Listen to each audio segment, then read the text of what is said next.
I just found this today and cleaned it up. Pretty cool little L.L.BEAN bird and trout knife. I love little bird and trout knives. So useful for so many things. This one is in pretty good shape. It's got beautiful handles. Probably made by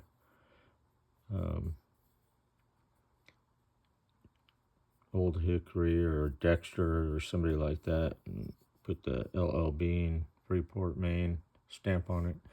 Looked like somebody got it a little too close to a campfire right here, which kind of adds some character to it. But it's a good sharp knife. Very flexible little blade for filleting.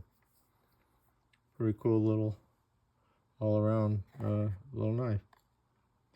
Anyway, just cleaned it up. Thought I'd do a short real quick on that. Take care.